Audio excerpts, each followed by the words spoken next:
I caught this headline from the United Kingdom. Falling incomes put the squeeze on charities.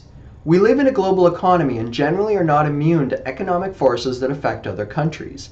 It just sometimes takes a bit longer to get to us. It was interesting to read that 7 in 10 people gave money to charity in 2012, but a third of Britons gave less than they used to. The continued pressure on household finances and falling real incomes is taking their toll on household finances. Sound familiar? Around 70% of those who did not donate said they simply could not afford to do so. Dan Pallotta has become well known for his TED Talk video based on an article that was published in the Wall Street Journal titled, "Why Can't We Sell Charity Like We Sell Perfume?"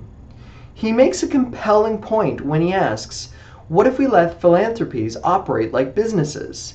He contends that donors should let them pay for talent, advertise aggressively to build market share, or even build a stock market for charity, because then maybe capitalism could finally save the world.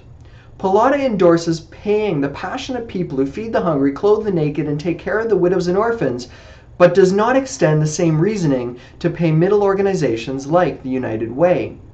The causes we love and our ability to change the world is powerful. Our social problems are huge, yet our existing thinking is keeping passionate people small. Do we have too many charities in Canada? According to Imagine Canada, there are approximately 161,000 registered charities and not-for-profit organizations in Canada, with more than 2 million people being employed in the sector. Every year, thousands apply for charitable status, but at the same time, thousands lose their status by either ceasing to operate, failing to file their annual returns, or by having their charitable status revoked by Revenue Canada. Why do so many registered charities set up with the best of intentions request to have their status revoked or fail to meet their obligations? Did they not have the capacity to operate effectively? Did they fail to anticipate the competition for donations and volunteers? Were they duplicating programs and services that already exist? Or should they have even applied in the first place? Some would argue that it's too easy to register as a charity, and too many have done so for selfish or egotistical reasons. Many do not adequately think about what they are trying to achieve and whether setting up a new independent charity is the best way to achieve that goal. A new organization starts when one person becomes so passionate and motivated to make a change, but cannot find the framework within an existing organization to develop this passion and decides to start their own. Unfortunately, many small charities do not have the resources to be effective. They cannot raise the funds to carry on the activities they wanted to do so. Although the paradigm exists that some of the small charities may be more efficient in the delivery of services or goods as they are driven by what matters most, the heart.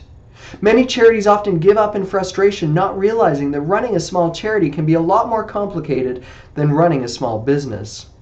The world we live in is complicated. People are confused, and confusion breeds apathy. Having a lot of charities means duplication of services, governance structures, volunteer requirements, and charities are increasingly being forced to deal with that complexity. It's not just about handing out food. Although, check out how many competing organizations in your community hand out food. To be effective, charities need resources, capital, structure, governance, volunteers, donors, and employees. With the plethora of charities that exist, many are dealing with the same issues, and it begs the question, is competition in the charitable sector effective? Can competition be in fact unhealthy for the future of the charitable sector? Having intense competition leads to more funds being spent on marketing to differentiate yourself from the other charities. More and more effort gets spent on justifying that you are doing a good job rather than actually doing it. We have incredible overlap in the charitable sector. Does anyone know the difference between the Community Foundation and the United Way? This creates confusion and distrust amongst donors, especially when they end up giving to a different charity than the one they thought they were giving to in the first place. Is it necessary to have a few hundred different cancer charities? Does anyone ever ask the question, do we have too many Tim Hortons? In general, the more the better, as business drives our economy. Perhaps instead of a couple thousand Anglican parishes issuing receipts, it would be better to have just one. Some critics would say that would result in concentration of power and less transparency about operations, and the cost of running one national organization will be greater. I would love to see more charities driven exclusively by purpose, passion, and pride. An economy characterized by not-for-profit organizations might serve us better than those led by shareholders. The public's real confusion is not knowing what to do about the competing marketing appeals from charities, not the charities themselves. Every day people run the gauntlet of fundraisers in local streets, open piles of charity letters, and respond to TV, telephone, and online appeals. As charities get more skilled in presenting cases and outcomes in compelling ways, the product is finding it increasingly difficult to choose between and being worried about their own finances, which is hardening their hearts to the hungry and poor. We should be leading the way in collective and collaborative approaches to fundraising, respecting the dangers, opportunities, and strengths of donors, and clustering around common causes. It's not charities that urgently need to be rationalized, but charity marketing.